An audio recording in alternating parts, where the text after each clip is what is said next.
Somos el país más precoz de la región en alcoholismo juvenil. La misma escena se repite cada sábado del año en cualquier tienda del país, grande o pequeña. Usted va a pagar en la caja registradora y en la fila hay un jovencito con 2 botellas de aguardiente en la mano. ¿Es usted mayor de edad?, le pregunta la cajera. Sí, responde él poniendo voz de hombre. Eso es todo. Nadie le pide su cédula ni prueba alguna. Mientras tanto, detrás de la empleada, pegado en la pared, hay un cartoncito amarillento y torcido que dice: prohíbase el expendio de bebidas embriagantes a menores de edad. Los informes de la Organización Mundial de la Salud demuestran, por ejemplo, que el 85% de los colombianos menores de 18 años han consumido alcohol, y entre ellos el 65% lo han hecho en el último año. Adicionalmente señalan que en promedio 12 años es la edad en que los colombianos comienzan a beber. Lo primero que consumen es cerveza, y agrega que el consumo de bebidas embriagantes entre los 14 y 17 años está altamente asociado con el cigarrillo y las drogas ilícitas.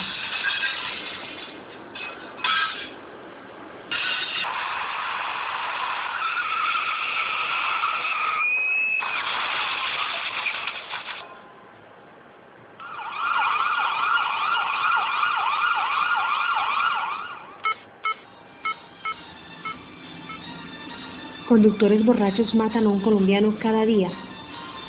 El endurecimiento de castigos redujo los casos, pero pocos responsables están en prisión.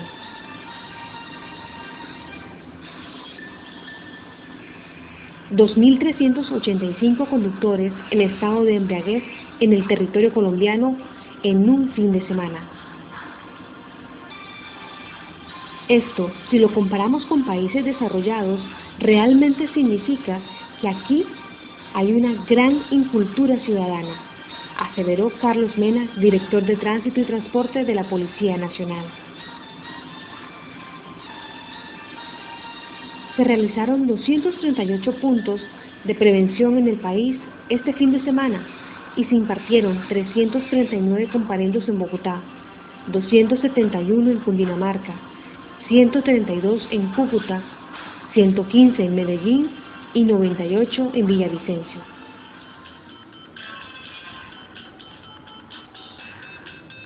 El artículo 39 del Código de Policía de Bogotá sostiene, con la mayor solemnidad del mundo, que a menores de 18 años se les prohíbe portar o consumir tabaco, bebidas embriagantes, estupefacientes o tóxicos.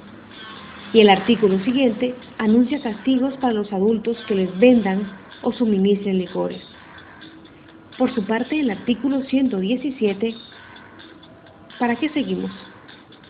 Y eso que todavía no se ha mencionado medio ciento más de decretos, órdenes, reglamentos y mandamientos. Nadie les hace caso. Ya se sabe que en este país la ley es letra muerta. Nadie la cumple ni nadie la hace cumplir. El 15% de los adolescentes admite que ha consumido alcohol dentro de su propio colegio. Como si fuera poco, el 10% reconoce haber llegado al colegio acabando de beber. El exceso de alcohol es perjudicial para la salud. Prohíbase el expendio de bebidas embriagantes a menores de edad.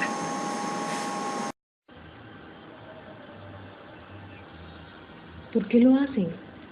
Porque es fácil conseguirlo, contestan con toda franqueza. El fenómeno se incrementa en las universidades. En Colombia el 30% de universitarios bebe trago 1 o 2 veces por semana.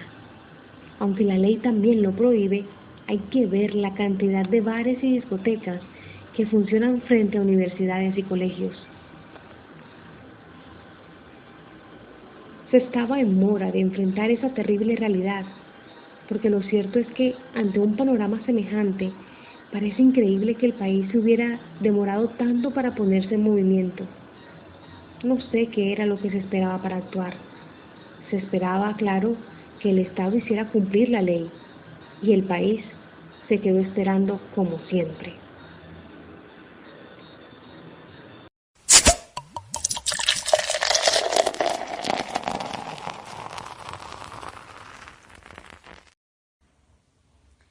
Nos acompaña Edgar Calderón esta noche, quien accedió a responder algunas preguntas sobre algunas dificultades que él ha tenido con el alcohol. Buenas noches, Edgar. Buenas noches, doctora Ivette.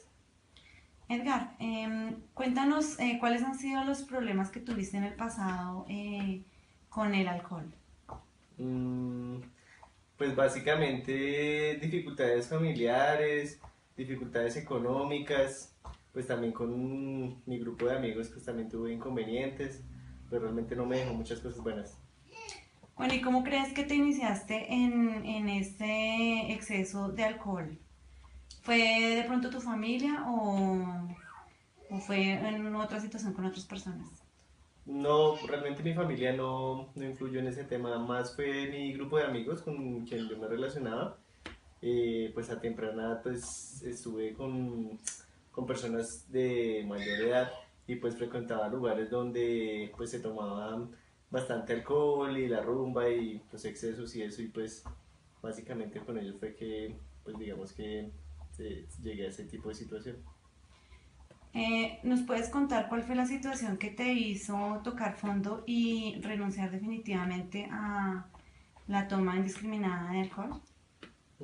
Pues básicamente fueron dos situaciones, una en la que pues digamos perdí mis documentos, perdí mi celular, pues y estaba lejos de mi casa, entonces tuve que pues pedir digamos que dinero prestado para llegar a mi casa, a mi lugar de residencia. Y otra pues por un descuido también por el exceso de alcohol, pues perdí mi celular en un taxi. Aparte de haber perdido objetos personales, Edgar, ¿no crees que también te traía algunas consecuencias a tu salud? Mm, bueno, digamos que sí, puede que haya traído consecuencias a mi salud, pero pues nunca las tuve en cuenta. Más fueron las consecuencias a nivel familiar, porque hay muchas discusiones, que porque llega tarde, que porque se demora tanto, que porque toma tanto, más de ese tipo, pero realmente pues las consecuencias a nivel, digamos, de salud físicas mías, pues la verdad hasta este momento no las he tenido en cuenta. ¿Cuál es el consejo que le das a los jóvenes que están también iniciando en este mundo del alcohol? Que pues que seleccionen muy bien sus amistades, su grupo de amigos, las personas con las que van a compartir una cerveza, un trago, lo que sea, para que sean personas de que tienen un objetivo en su vida, que tienen un proyecto planteado y que no sean personas que estén, digamos que en la vida solamente viviendo por vivir. ¿A qué edad empezó a consumir licor? Yo empecé muy joven a consumir licor. Yo empecé a los 11 años, ya hace algunos añitos. Entonces se acostumbraba que las personas trabajaran desde muy jóvenes, entonces desde muy jóvenes empezamos también a consumir licor.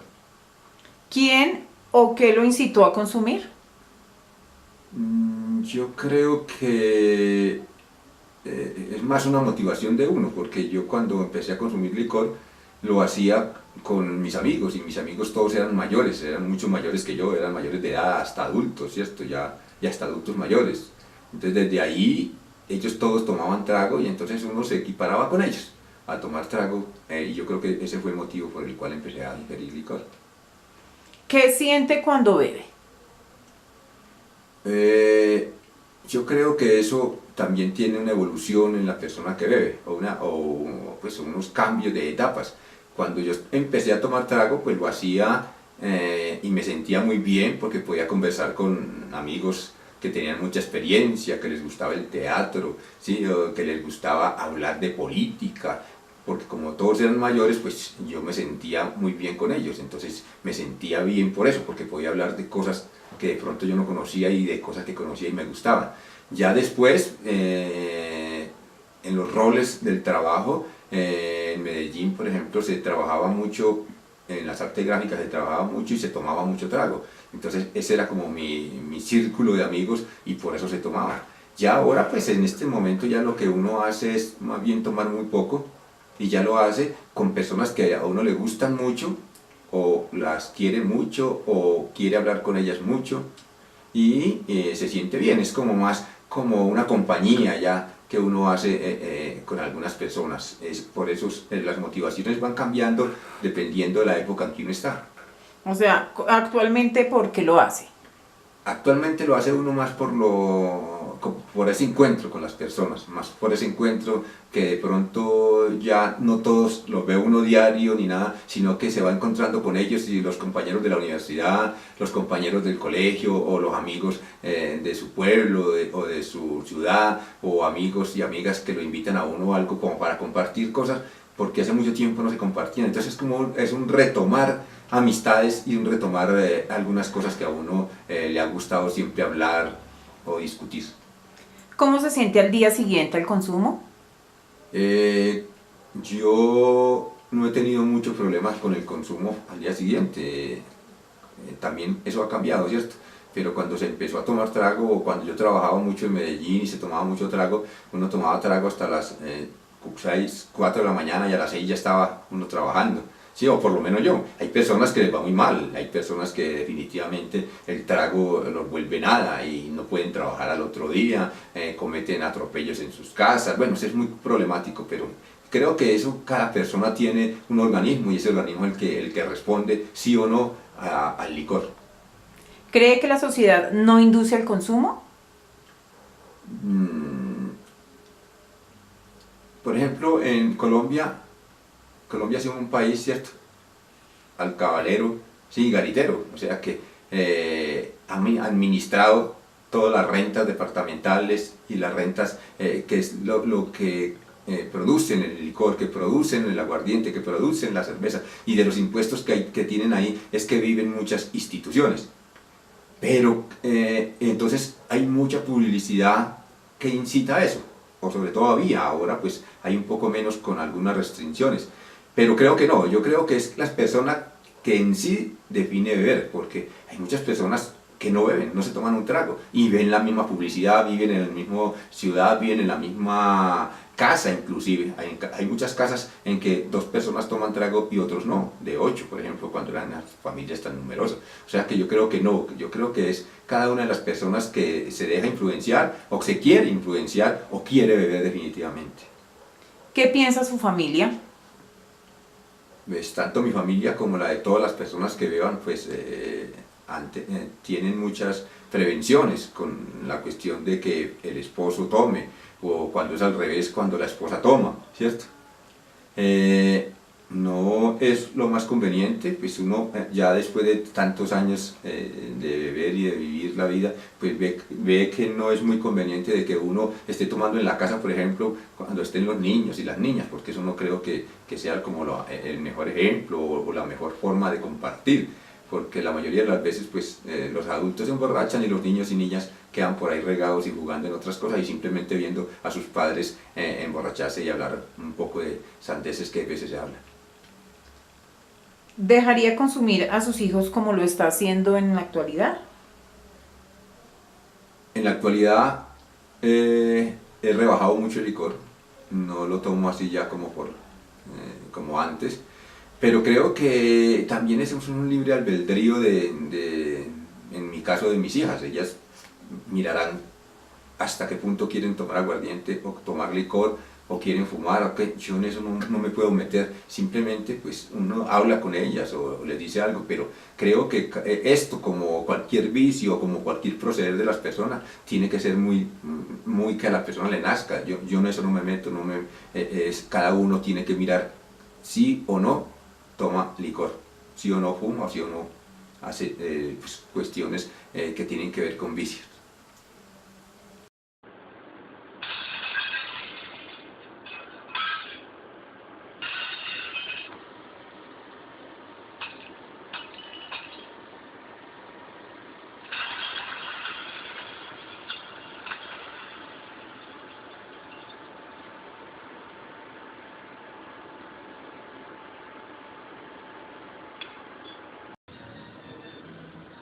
En los últimos años, adicionalmente, se ha descubierto que existen factores hereditarios que conducen al alcoholismo. Encima de todo, se ha comprobado que el alcoholismo juvenil está conduciendo a un gravísimo incremento de la violencia en Colombia, entre riñas callejeras y pandillaje. dejando como resultado muertos y heridos.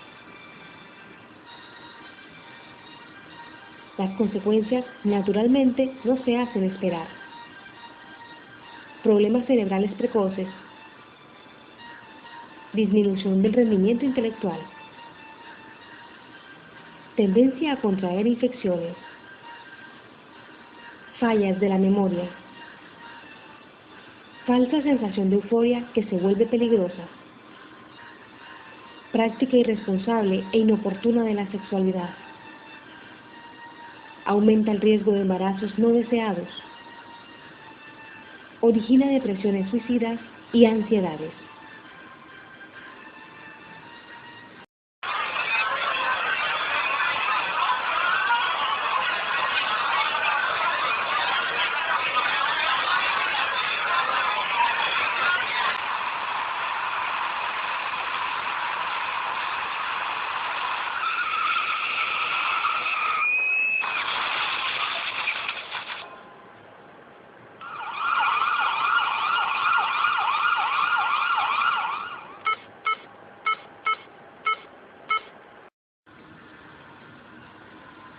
La triste conclusión es que aquí no hay autoridad ni paterna ni pública. Aquí todo el mundo hace lo que le da la gana mientras la justicia anda de paseo en un crucero. Y aquí los comerciantes les venden licores a los adolescentes sin pedirles la cédula, porque parece ser que aquí la ley se volvió un cartelito amarillento pegado en la pared. Aquí los ciudadanos se la pasan preguntando con cierto aire de solemnidad ¿qué clase de país es el que le vamos a dejar a nuestros hijos? Pero ahora, viendo las cifras de alcoholismo juvenil, sería interesante preguntarnos al contrario, ¿qué clase de hijos le vamos a dejar a nuestro país?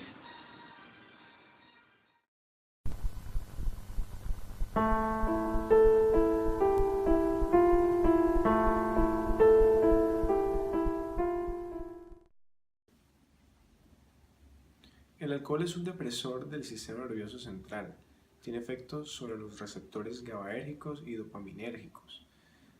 Los receptores GABAérgicos producen una depresión de las funciones cognitivas y en cuanto a la dopamina produce el efecto de adicción. Tiene efectos en el consumo inmediato y con el consumo prolongado. Con el consumo inmediato las personas inicialmente empiezan a experimentar una pérdida de los sistemas inhibitorios que controlan sus funciones cognitivas normales y por tanto ciertas personas dicen que se sienten más desinhibidas, más libres. Sin embargo, lo que está ocurriendo es eso, es solo la pérdida de los sistemas inhibitorios que controlan su personalidad. Posteriormente empiezan a perder la capacidad del habla, empiezan a perder la capacidad de la coordinación de los movimientos y finalmente pues llega a un estado de sedación. A largo plazo pues el alcohol también produce muchos efectos nocivos en la salud, como lo es la pérdida de las habilidades cognitivas, la pérdida de la orientación visoespacial, ¿sí? Incluso puede producir un síndrome que se llama el síndrome de Wernicke-Korsakoff, caracterizado por alteraciones en pares craneales y pacientes que tienen amnesias y tienden a hacer confabulaciones. Se asocia también a trastornos nutricionales como deficiencias de la vitamina B1 o tiamina. Y usualmente los efectos nocivos empiezan a aparecer con un consumo muy frecuente de la sustancia. Aproximadamente se ha calculado que en las mujeres es más de una bebida alcohólica diaria y en hombres más de 2 bebidas alcohólicas diarias. Llega a ser un problema de salud pública porque más del 50% de la población mayor de 12 años es consumidora activa de alcohol y pues como conocemos se ha visto también estas personas conduciendo carros bajo estado de embriaguez. Se dice que 1 de cada 10 personas conduce en estado de embriaguez y con todas las implicaciones que eso pudiera tener. Nos acompaña el día de hoy Ana Mendiverso, ella es psicóloga clínica. Ana, ¿cómo estás? Bien, muchas gracias. Ana, cuéntanos cuántos años de experiencia tienes en el manejo con pacientes que tienen problemas de alcohol y en dónde has trabajado con ellos. Yo he trabajado, pues, en experiencia, tengo 15 años de experiencia como psicoterapeuta, pero pues ya especificada, digamos, son 3 años en adicciones en cuanto a alcohol y drogas, ¿no? En diferentes drogas. ¿Esa experiencia que tienes ha sido aquí en Colombia o en otros países? En Colombia trabajé 3 años con Comunidad Terapéutica de Colombia, que se llama, pues es uno de los centros más antiguos aquí en el país, de los terciarios capuchinos. ¿Sí? Bueno, cuéntanos, Ana, según los casos que tú has trabajado, ¿cuáles crees que son los factores que favorecen que los jóvenes especialmente sigan estas conductas y pues que tengan problemas con el alcohol?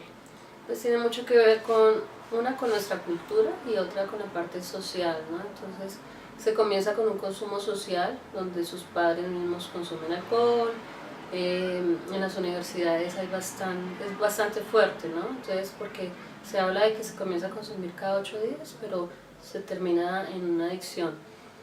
Y tiene mucho que ver también las relaciones afectivas, entonces las relaciones con familia, el de pronto no desarrollar habilidades para decir no, ¿cierto? Que es tan importante, y eso tiene que ver con los límites que los padres le ponen a sus hijos. Entonces se crean dependencias muy fácilmente cuando tú no tienes límites en tu hogar. Según los casos que nos cuentas, ¿ves también que hay una prevalencia en niños que están empezando a consumir alcohol? Sí, claro. Por lo general en familias alcohólicas los niños están viendo todo el tiempo a sus padres consumiendo y se repite, ¿no? Y comienzan entre más pequeños, hay papás que les dan alcohol a los hijos, ¿no? Y ya se vuelve algo como normal en la familia, entonces es parte de... Sin embargo, pues eso causa bastantes daños en la medida que van desarrollándose y van creciendo. Y claro, sí hay un porcentaje alto de niños y adolescentes consumiendo. ¿Cuáles crees que son los efectos psicológicos del alcohol? Lo psicológico pues tiene que ver, porque hay 2 factores, ¿no? Está lo físico y lo psicológico. Pues obviamente lo físico lleva una a la otra, porque termina siendo una dependencia psicológica, apego a lo que es el alcohol, una necesidad a evadir su realidad, ¿no? Entonces cuando yo consumo alcohol lo que hago es olvidarme de muchas cosas que me están pasando y por lo tanto no enfrento mis sentimientos y emociones que pues a muchos de ellos les causan dolor, ¿no? Entonces el estar sobrio significa enfrentar lo que sienten. Y pues obviamente esto se da por unas malas relaciones en su familia o con su pareja o en diferentes momentos de su vida. Entonces el alcohólico suele hacer eso a nivel psicológico, ¿no? Crear ese apego y esa dependencia. Bueno, ¿y cuál es el tratamiento a seguir para estos pacientes? Pues es importante siempre trabajar en familia, ¿no? No solo con la persona que consume. La persona que consume, digamos que es el síntoma de la dificultad familiar, pero si es necesario, muchas veces, pues cuando ya el consumo es demasiado crónico, hay que internarlo, ¿no? Pero en un centro donde realmente se trabaje con familia, con el sistema familiar, con las personas que lo rodean efectivamente, para poder salir y para poder también entender qué es lo que sucede dentro de esta familia. Cuando uno entiende, también dice, bueno, ¿qué hago acá? Necesito estar bien, pero sí es importante, todo tiene que ver con las relaciones con familia, la relación con el mismo, entonces sí es importante un tratamiento terapéutico, no solo familiar, de conducta, porque la conducta puede acabarse, pero lo emocional y afectivo queda con el dolor, el sentimiento de tristeza o muchos sentimientos que al no entenderlos pues no va a pasar nada, puede volver a recaer. Ana, cuéntanos cómo crees que se pueden prevenir estas conductas que a la larga traen problemas a las personas. ¿Cómo es esa parte de la prevención? Pues la prevención tiene mucho que ver con en los colegios, en el mismo hogar, ¿cierto? Hay algo muy importante cuando se trabaja con familias de personas que consumen cualquier sustancia y es que debe haber amor exigente, o sea, ni ser permisivos, donde todo se permite, donde los hijos hacen lo que quieren en la casa, o por el contrario son muy autoritarios y no dan afecto, no dan armonía en el hogar. Entonces, desde la familia hay que prevenir desde un amor exigente. Y en los colegios también, que los colegios se den cuenta qué pasa dentro de los muchachos en cuanto al consumo, ¿no? En la adolescencia, por lo general, los jóvenes no saben decir no, no colocan límites,